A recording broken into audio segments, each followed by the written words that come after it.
Patrick Henningsen talks on today's News Talk Radio, TNT. Welcome, ladies and gentlemen. Welcome back to hour number 2 of this live broadcast. I'm Patrick Henningsen, your host, live and direct for these 2 hours. Thank heavens it's Friday. At least we all get to enjoy the weekend, but there's a lot going on in the world. I don't think the news is going to stop, not least of all this story. Israel's war cabinet approves an expansion of the Rafah operation. So can we call it a major invasion? Joe Biden, can we call it a major invasion? Because isn't that what Joe Biden said? He said, well, we're going to hold arms if it's a major operation or a major invasion. Not an invasion, but a major invasion. So we're into the game of semantics here. There's an ongoing genocide, 7 months. The bodies are piling up. It's disgusting. And Joe Biden's playing semantics. That's great. That's all we need from the commander-in-chief of the world's preeminent hyperpower.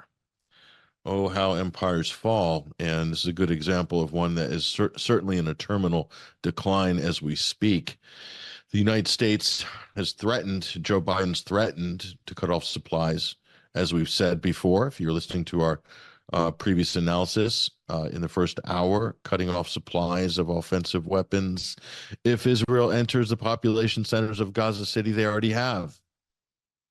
And what's the difference between entering with tanks and entering via way of a 500-pound bomb that you just dropped on a building and you just liquidated a whole family, 3 generations worth? What's the difference?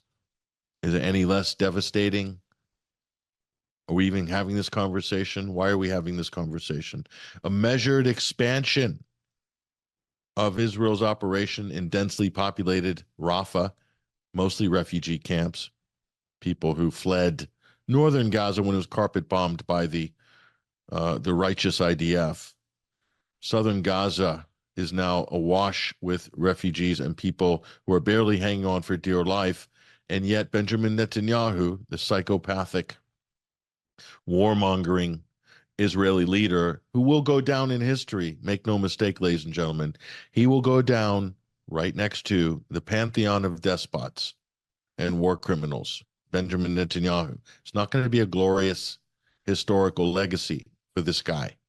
He's going right. He's just jumped ahead of Idi Amin and a whole bunch of other despots. He'll be up there with Mussolini and you know who, the tiny mustache man.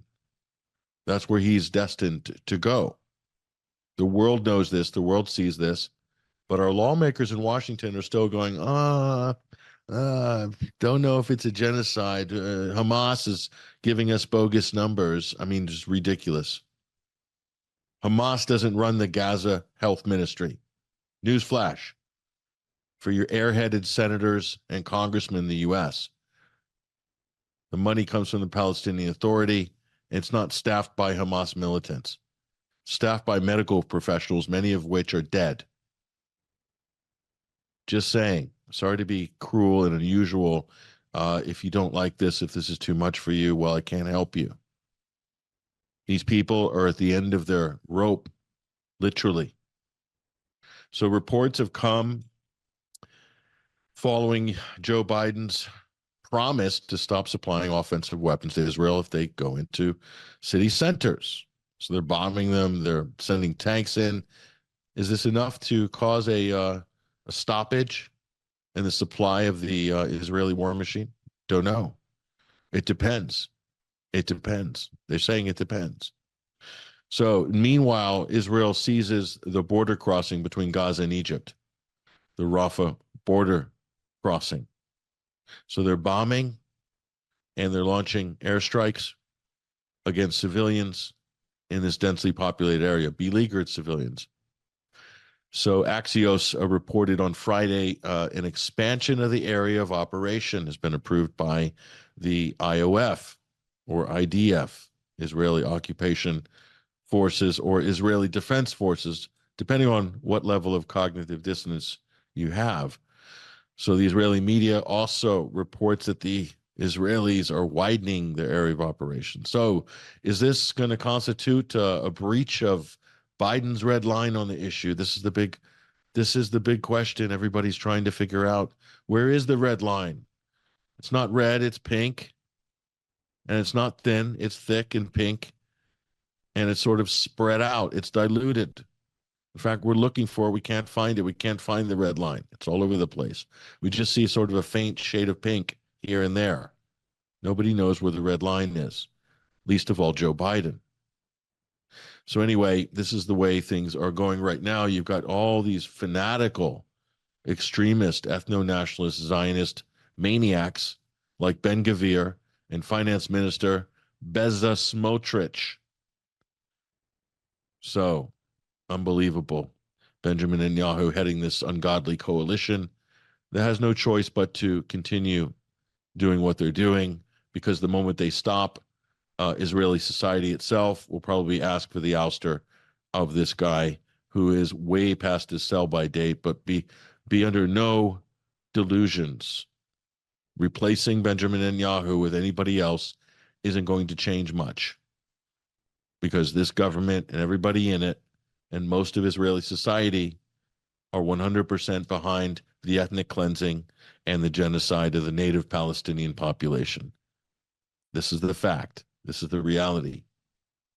So he has a mandate as long as the job continues.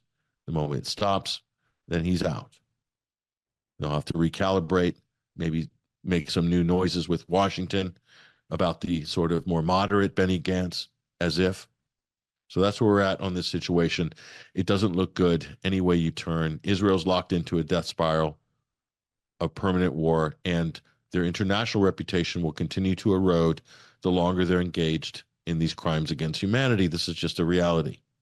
So he's either going to get skewered at home if he stops the war, or he'll get skewered internationally if he continues the war, you see. So they're locked into a classic death spiral. There's no way out. Nothing. This can end only in a tragic way. There are no good endings here.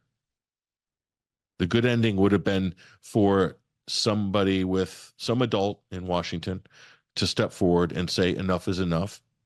Israel, hit the brakes.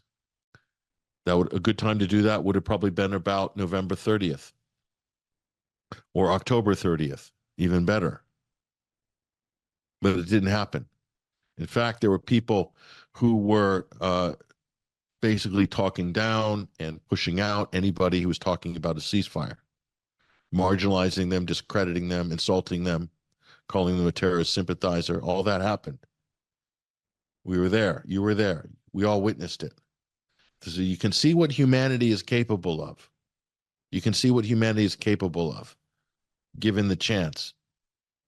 The absolute worst possible behavior, the worst possible political outcome, the worst possible outcome for the innocent people who have been killed in Palestine, and more to come. Because good people did nothing and bad people kept doing things that are just unspeakable, and no one stopped them. Never again was right now, as Netanyahu himself said. The irony of that statement is lost on him and his supporters, but not on the rest of the world. And that's how history will eventually write this sordid episode. Unbelievable. Absolutely unbelievable. Now, our next guest, I want to play a video actually from Benjamin Rubinstein. We'll have him on in a few minutes.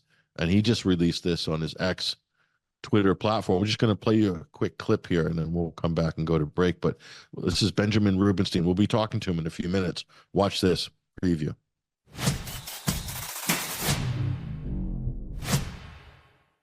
Look on my work, see mighty, and despair. Over 1,500 years ago, the Roman Empire collapsed due to economic instability, political corruption, internal decay, and under the strain of multiple invading armies. 571 years ago, the Byzantine Empire collapsed for many of the same reasons, and only 102 years ago, the Ottoman Empire collapsed for many of the same reasons as the Byzantine and Roman Empire. Now the American Empire, in the year 2024, is poised for collapse.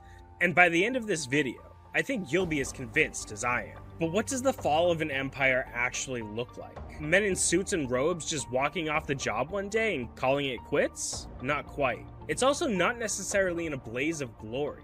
the Soviet Union collapsed with minimal bloodshed despite a significant nuclear arsenal. The Roman Empire lost colonies in Britain, Gaul, Spain, Dacia, and North Africa before its ultimate collapse. So you might be wondering, why is all this relevant? The answer is Israel. Israel is on the fast track to being the first major American colony to collapse. And when that happens, it will herald the beginning of the end of the most mighty of empires, the American Empire. But why is the American... There it is, ladies and gentlemen. Great video presentation. Follow Ben on X, Twitter. You'll see the full-length version of that. It's about 6 minutes long. Now, Ben, welcome to the program. Glad to be back, Patrick. Thank you. It's the subject of your video is something that a lot of people spend a lot of time talking and thinking about and wondering when this current hegemon, this empire, is going to collapse. Is it collapsing? Are we in the process, in a procession of a new world order? What does this look like? Put some historical context to it. You kind of tried to do this in your brief presentation. I think it was very thought-provoking, Ben, but yeah, walk us through your thought process on this about how empires collapse. And is that what we're looking at right now? Yeah, Patrick, I think it is what we're looking at. My inspiration for that video was the poem Ozymandias by Percy Shelley. And astute listeners will notice I quoted it twice. And I've been thinking back, all empires collapsed. The Roman Empire collapsed, the Byzantine Empire, and the Ottoman Empire. The Ottoman Empire is really interesting, especially in relation to Palestine, because after the Ottoman Empire collapsed about 102 years ago, that was basically when the League of Nations gave Palestine to Britain under the British mandate. So we're still living in this sort of trajectory of collapsing empires, and it would be, I think it would be naive of anyone to assume that empires have stopped collapsing for no reason, because just within the past 130 or so years alone, we've seen 3 empires collapse. You've seen the Ottoman Empire collapse, you've seen the Third Reich collapse, the British Empire collapse, and actually 4, because the Soviet Union, it collapsed as well. And as I mentioned in the video, they had a nuclear arsenal much like Israel does, but still it collapsed with minimal bloodshed. And during the collapse of the Soviet Union, you had, I guess some would call them colonies, some would use other terms for them, but regardless, those sort of satellite states of the Soviet Union began collapsing before everything really came home to roost in the primary part of Russia, Moscow. So by the Roman Empire, the Byzantine Empire, you mentioned all of these. Do you see any commonalities between empires in decline? And are we looking at any of those factors today with the United States? Yeah, well, I think already American colonies rather are collapsing. Israel is the first major one that's starting to head down a downward trajectory. But look at what's happening in Niger right now. It's fascinating. Only less than a year ago, the French were kicked out of Niger, and a lot of people can believe that Niger is a French colony, along with or formerly French colony, along with a few other West African states. But in this scenario, it's actually a little more complicated, because France is essentially a U.S. colony as well. So by the French losing control of Niger, the U.S. also lost control of Niger, and that's taken place just this past week in a very material way. So going back a little bit, the French got kicked out of Niger after a popular military government came to power through a coup, a very popular coup, and ECOWAS, backed by the United States, backed by France, were basically, we're going to invade Niger if you don't reverse course. And that never happened. Now, why didn't that happen? It's super fascinating. It didn't happen, in my view, for a number of reasons. But the primary reason is because of Wagner, because of Russia, and because of Iran. Iran had IRGC intelligence assistance going on. Wagner had boots on the ground. And because of that presence, France and ECOWAS were completely deterred from going after Niger, which could have been just, a level of warfare beyond anything we've seen in a decade, beyond what we're even seeing right now in Gaza. Just in terms of the total geographical area and possibly even death. So that all didn't happen because of counter-hegemonic forces gaining strength. And so now fast forward, half a year or so later, I believe, the U.S. has now been told to leave its military bases by the popular military government of Niger. So what that looks like on a material level is there is a base used by the U.S. in the past, a drone base, and a highly advanced drone base that's seated about 1,000 U.S. military personnel. And it was said that this base was used for surveillance of terrorist groups. Now, that surveillance has come into question by a lot of people who are on the ground in Niger, who live in Niger, who have openly questioned the role this drone base actually played. So a lot of people would say, it's funny. We would be having weapon shipments and military convoys, and nobody knew the location, but it just happened to be that these terrorist groups somehow found them and somehow clashed with them just at the right moment. And there was wide speculation that instead of this base being used to spy on the activities of these terrorist groups, these Al-Qaeda style terrorist groups, they were actually being used to feed some information to these groups. And so Niger had enough. They overthrew the government, and now they've kicked the U.S. out. And actually, you had this crazy situation where literally on this military base, in one airplane hangar, you had U.S. troops, and on the same military base, not so far away, the other aircraft hangar had Russian troops. So my point is, the U.S. is already losing its colonies. Niger, yes, maybe a minor colony, but it supplied France with a huge amount of uranium at discount costs. And so the U.S. is losing their grip on Africa, West Africa in particular. Yeah, it's important to highlight that the French Empire, or the Francophone former French Empire, which is nested under the U.S. wing as well, which you've quite rightly pointed out there. So you just mentioned, maybe we can get into America's lost colony. And when I say lost, I mean they're currently in the process of losing. We're talking about the state of Israel, which was formerly Britain's creation. And it looks like, anyway, Ben, you might be able to illustrate, this maybe a little bit better, but it looks like it was taken over by the United States. So the United States took over the custodial duties of the modern state of Israel after it was established by the British. And where is it now? It's lost without a purpose. It's now in a terminal death spiral in terms of this war that it's prosecuting against the native Palestinian population. And this is a U.S. outpost. It's a Western outpost. Make no mistake about it. It's the most significant one probably in the world. Go ahead, Ben. Go ahead. Yeah, no, Israel is probably the most significant colonial outpost in the world. And as you said in the video I published, I used the term colonial transference. And that is basically the process of one empire's colony having their parent empire collapse and another one coming in to swoop it up, which has happened many times throughout history, many times.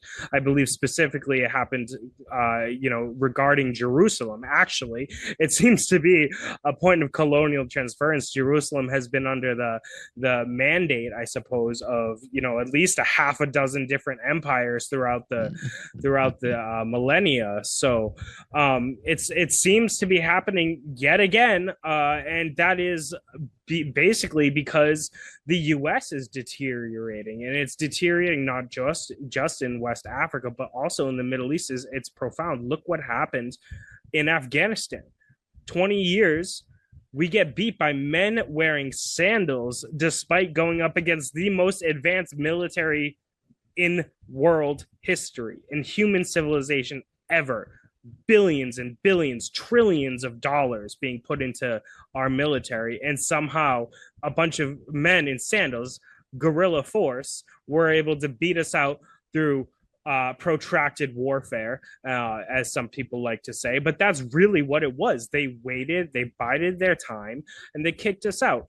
The U.S. is also somewhat losing its grip on Saudi Arabia, which is a major aspect of upholding the value of the U.S. dollar, which is sort of the bedrock of the U.S. empire. And Turkey is kind of wishy-washy, so you can't really count on that. But it wasn't so long ago the U.S. lost its ally in Iran in the 1900s. So the U.S. has been steadily losing influence in the Middle East, I'd say at least since the 1970s, probably before then.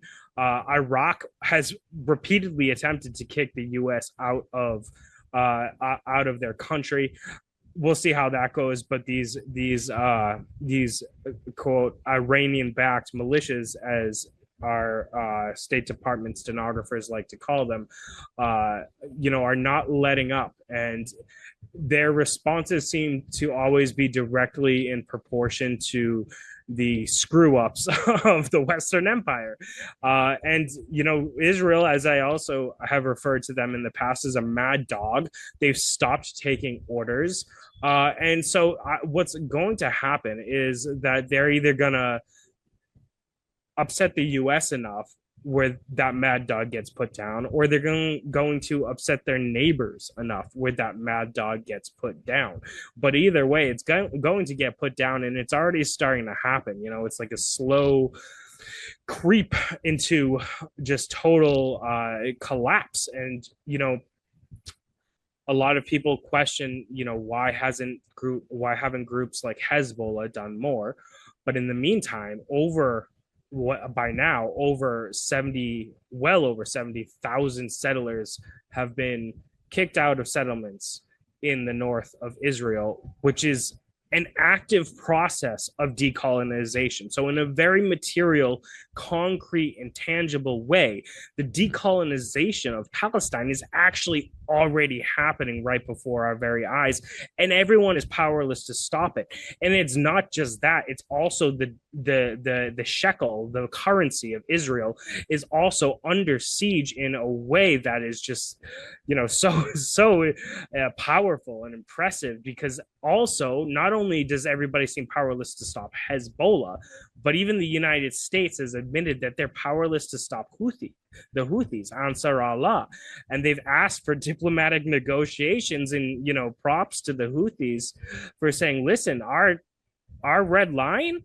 is Palestine. Stop the war, we stop the blockade. It's that simple. But the Houthis haven't used the full capacity of their military. They still can do significantly more, especially if things pop off into just like full uncontrolled escalation. Right now, the escalation is teetering on the edge of being controlled or not.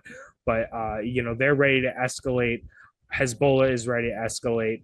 Iran, I think Iran is going to stay out of it unless things get like really crazy, like dropping nukes or something, simply because they had their opportunity. Right? They had their opportunity, and Joe Biden had his opportunity, and Israel had their opportunity to really hash out a full-blown confrontation, and all sides involved decided to put the brakes on and say, no, this is not going to happen.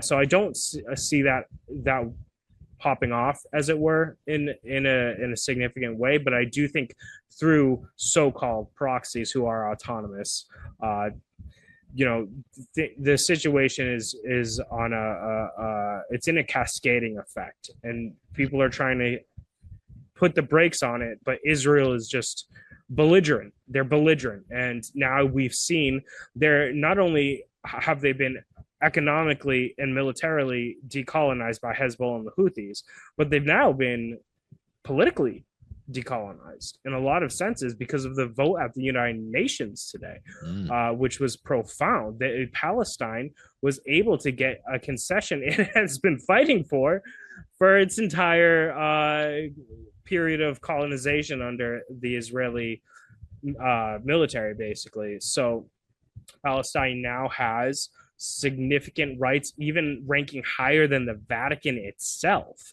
in terms of UN rights. So it's happening on all fronts. Israel is actively being decolonized, and the U.S. is seeming to trying to put on the brakes under Joe Biden. Maybe he's stopping shipments, maybe he's not, and maybe that continues. Point is, the U.S. is facing significant instability on its own, and from the Democratic base and viewpoint, in order to sort of maintain any semblance of stability and not fall to tyranny and dictatorship under Donald Trump, they need to win the election, right? And so to save American democracy, they need to tell Israel to go F itself, essentially, by saying, listen, you're on your own, or otherwise Joe Biden's just not going to win the election, and Trump will come in. So the political instability is significant in the U.S. Yeah, and that's talking about the colony of Israel, the mad dog that's off the leash, and the rabid mad dog out of control, attacking everybody in the neighborhood, off the leash, and eventually it's going to have to either be retrained, tamed, or put down, depending, or reconstitute in some other form, maybe another state, perhaps, maybe an all-inclusive state, a non-apartheid state. United States of the Levant, or United States of the Holy Land. I think that's the way to go. Or Greater Syria, the Syrian National Socialist Party like to talk about. It was Greater Syria for a period of time after the collapse of the Ottoman Empire. And all problems were solved. No problems there. Jerusalem is a neutral city. What's not to like? But of course, that's going to trigger a lot of people. The Lebanese won't like it, some of them.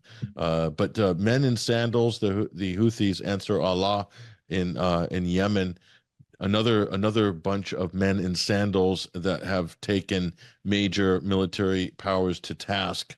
And over the period of the war with Saudi Arabia and the UAE.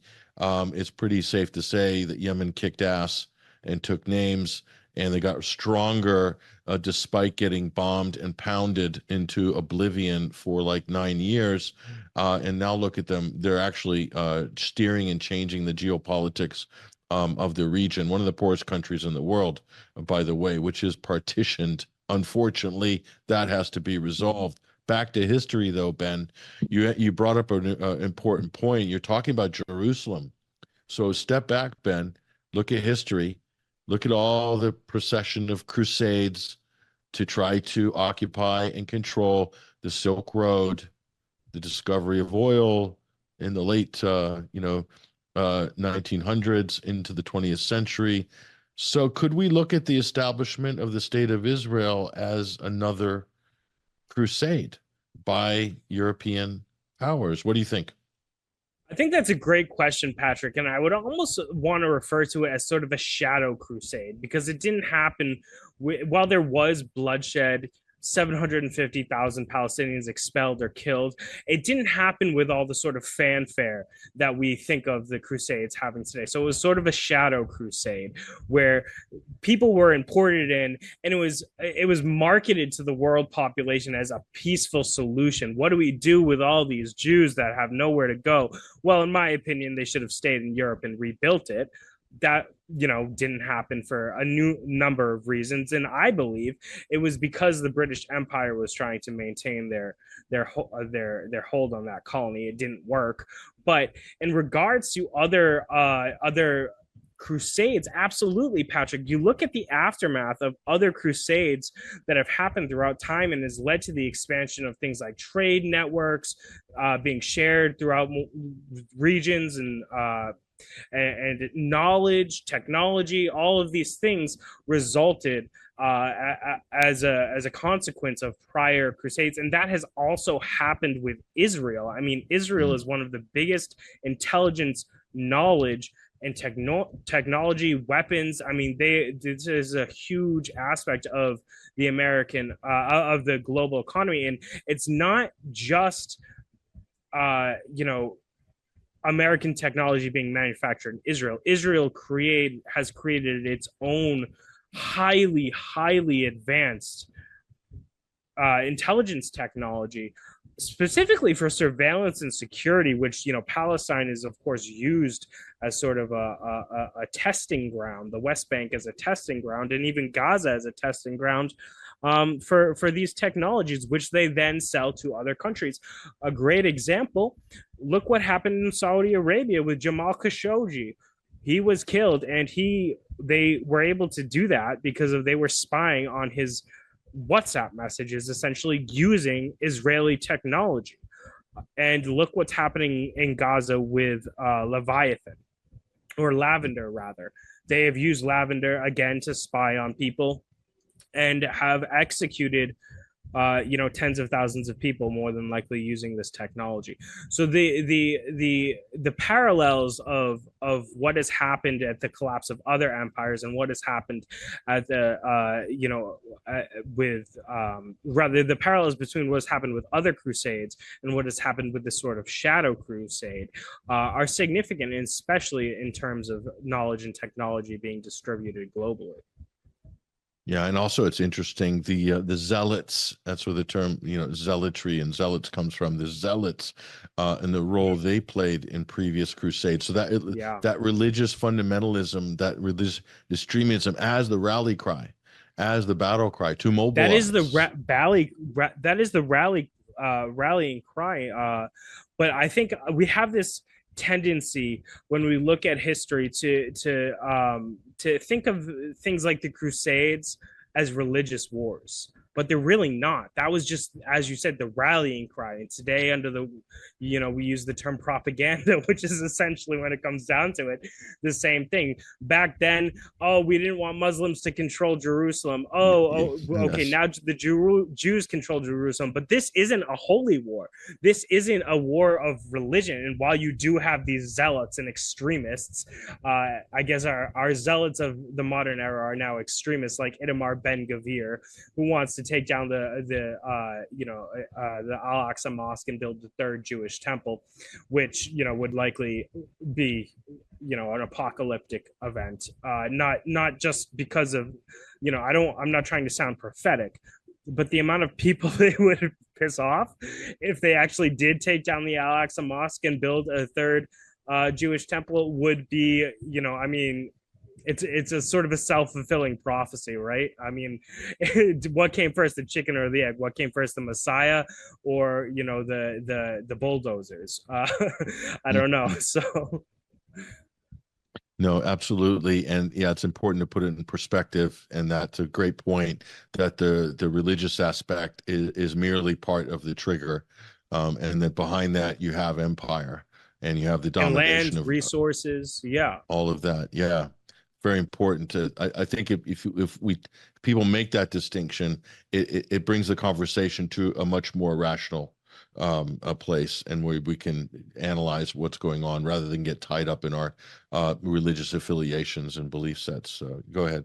Sure. And we can also begin to use dialogue that is less divisive and more healing when we take it away from that religious aspect. And you see a prime example is how the Israeli government say, oh, this is the only Jewish state, this is the only Jewish state, and God gave us this land. But it's not really about that. It's about the fact that they've taken the land from somebody else and are exploiting it. They want Gaza's natural reserves. They want to project US hegemony throughout the region. Israel, I think there are more than likely some people in Israel who see the U.S. empire on having its own problems, having its own sort of downward spiral that now we see Israel on. And perhaps these people in Israeli leadership, like Itamar Ben-Gvir, are a bit delusional, seeing the U.S. collapse and not themselves. That being said, they want to expand into other regions. They want Israel to control Syria, Iraq, Jordan, Egypt, etc. And so they are, I guess they're, in a sort of interesting way, they're trying to oversee their own colonial transference, right? Because it wouldn't be like, oh, if they were to do this against the United States wishes, because the United States isn't strong enough to keep Israel in check like it used to be, because it is certainly not anymore, and it was at one point. then Israel is sort of not liberating itself from the colonial dominance of the US, but it's become so strong as a colony where it is attempting to oversee its own colonial transference and break free of sort of any sort of oversight of the United States. And I think that there are minds in Israeli leadership and even in the Zionist movement who are actively trying to make that happen, or at least try to make the U.S. more subservient, which is absolutely the case, to Israel's interests, to the point of putting Israel before America. All those things are happening as well. That's exactly what's playing out in front of us right now. I'm with Benjamin Rubinstein, political commentator. Do follow him on X Twitter. Ben, I don't know if you got a few minutes to hang with us after the break, but I've got this amazing choice clip from Donald Trump. I want to get your comment on. Absolutely incredible. Okay, Ben, but let's talk about U.S. politics. And, you know, the issue of Israel, Palestine, what's happened in Gaza, this has absolutely infiltrated U.S. politics in a major, major way during this election year. And already you're seeing the panic buttons being hit by the Democrats, by the Biden administration. They're literally losing, you know, Gen Z, basically. They can pay for all the influencers they want, but the vanguard political people are on campuses and they reject this administration. They're going to sit out and protest vote. They're not going to vote for Trump, obviously. And RFK is out of the question, right? So it's Jill Stein or I'm just not going to participate. And thank you very much. So isn't that incredible? So it's going to become a competition, Ben. I don't know if you've seen this, as to who can be more loyal to Israel between Biden and Trump. And that's kind of where the media and they've herded them into this little lane. Who can sell out our country best, right? Exactly. No, it's who can sell out our country best, right? I mean, like, Trump has taken less money from AIPAC than Biden has, but Biden has also been taking money from AIPAC since like the 1990s, early 1990s. I think his number is at 4,300,000, where Trump is floating around the 1 million area. But those donations for Trump are really going to be pouring in this election cycle.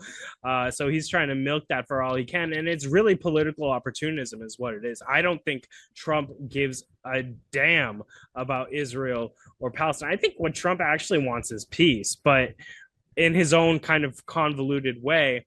But at the end of the day, he's got to pander to his voter base, and I don't think MAGA is completely aligned with Trump on his super pro-Zionist stance. I don't see it happening. You have the America First movement and Nick Fuentes, who I'm not a fan of, but they do represent a large portion of Americans who are basically saying we just need to drop Israel, or at least we need to make it so. What they're actually saying is we need to make it so Israel is coming second to the U.S. Whereas I am sort of Israel never. They're Israel second. America first. I'm America first. Israel never. That being said, I think it's become like it always does. It's become a rat race of who can pander to the billionaires the most, and I think this is actually going to result in a fair degree of political nihilism, which is really unfortunate because, as you said, it's the progressives. They don't have a good option. Jill Stein, she's great on a lot of stuff, but she just doesn't have she just isn't able to turn out the numbers. You've got Cornel West, great on a lot of stuff, isn't able to turn out the numbers. And so with no good option, what are you going to do? You're going to stay home and not vote. I mean, that's probably what I'm going to do. I'm not going to go to the embassy in Managua to vote for anybody who is actively causing or wants to promote a genocide. I'm just not going to do it. I'm not going to take the time out of my day. And if I were an American, I would sure as hell not wait in line for 9 hours, have my friends get arrested for bringing me pizza while I'm waiting in line and just to vote for somebody. It's just not going to happen. It doesn't matter anyways at the end of the day. So so you're stuck in that conundrum. It's not just Ben. the progressives, it's the Muslims too. Yeah, well, they've lost quite a few of those. So you're stuck in that conundrum. Protest vote for Jill Stein. That's going to pull votes away from Democrats. That's going to help Republicans. Vote for RFK. Let's just say that put the Israel issue aside. Who's that going to benefit? I'm not sure. Maybe that's why the Israeli machine is putting a lot of money into RFK, because they want to pull some of those Democrat votes away. Maybe I'm just saying. So Yeah, they've same in got the UK. their Zionist hitman, Shmuley Botiek, the protege of former, now deceased Zionist warlord Sheldon Adelson. And I call him a warlord because he was responsible for funding many of these settlements. But allegedly a rabbi. Allegedly a rabbi. Yeah, I don't know what kind of rabbi sells sex products with his daughter, but yeah, make of that what you will. But the British are in the same position because the Labour Party has shunned its base with their support for Israel. So and look what's happened. At least in the UK, it's empowering the conservatives. Yeah, but also, like, in a sense, as an American, I'm envious. I'm envious of the United Kingdom because you guys got George Galloway, and George Galloway, in my mind, has a path to prime minister. We don't have somebody who is capable of pulling that off in the United States, and so I'm very much jealous. And perhaps the United Kingdom, despite being a monarchy, is more of a democracy than the United States.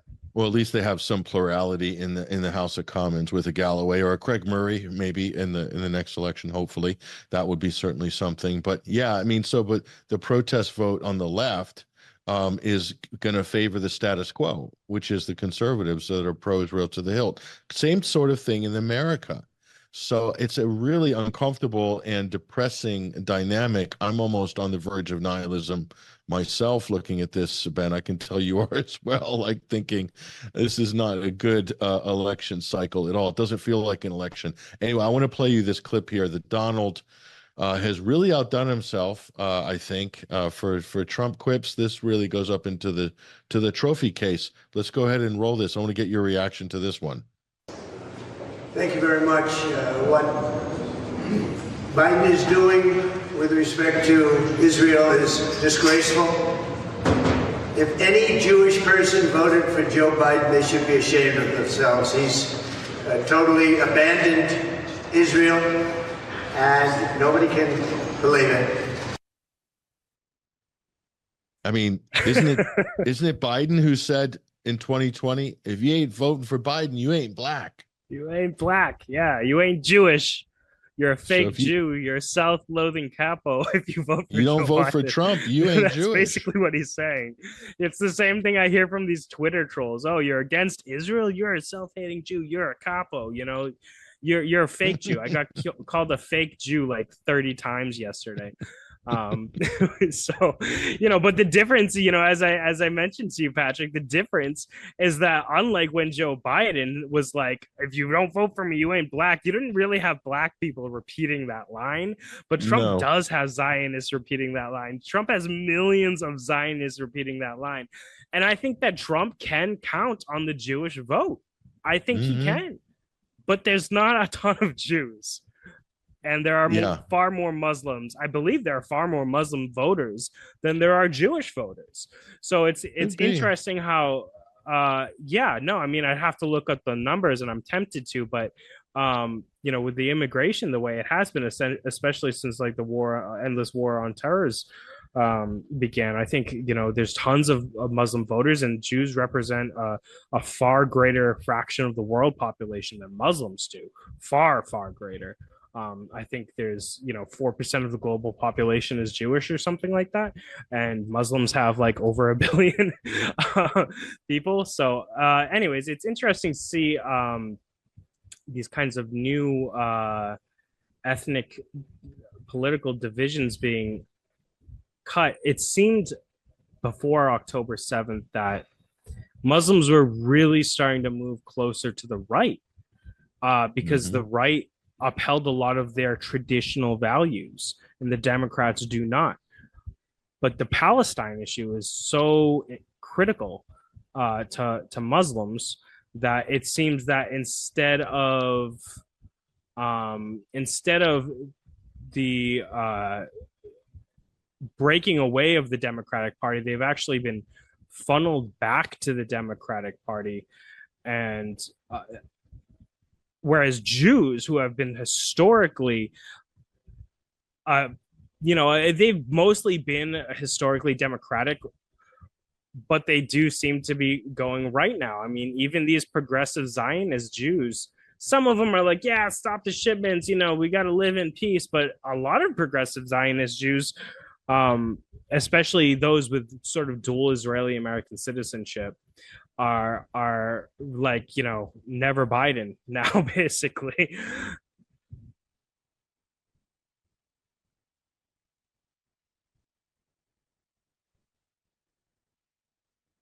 Oh, yeah. So, no, I mean, the Jews have been alienated. Zionist Jews have been alienated from the Democratic base. Muslims have been alienated from the Democratic base as well. The tricky situation that Biden is in is if he wants to sort of rope those Muslims back in from the Republican Party and from deviating from the Democratic Party, he needs to win them over through the Palestine cause. And the Palestinian cause, I don't personally, in my estimation, I think freezing a few weapons shipments actually isn't enough. I don't think it's enough, because Israel is going to continue anyways, and people are still going to blame Biden because he set them up for what they're doing now. He sent them enough arms to go through the Rafah invasion. They don't actually need this next shipment of arms. So, if Biden doesn't take it further, he's not going to be able to rope those Muslim voters back in. He's just not. He needs to make sure Palestine gets a state, and he needs to be visibly the one making that happen. And he blew a golden opportunity to seal the election, to really seal the election for Democrats. He blew that opportunity when the United States voted against the establishment of a Palestinian state about a month ago at the United Nations Security Council. That was a big missed one, as was today recognizing Palestine as a UN member. The United States had, I mean, that would have been an easy one, right? I mean, you're not giving them a state, you're just giving them representation, right? And did you see the Israeli ambassador with the little mini shredder shredding the UN charter? Yeah, he got on stage. We got that clip, Ben. Let's you roll do? That clip from okay, the yeah, UN. I'm sorry. Watch Yeah, this bring one. it. Here he goes. This is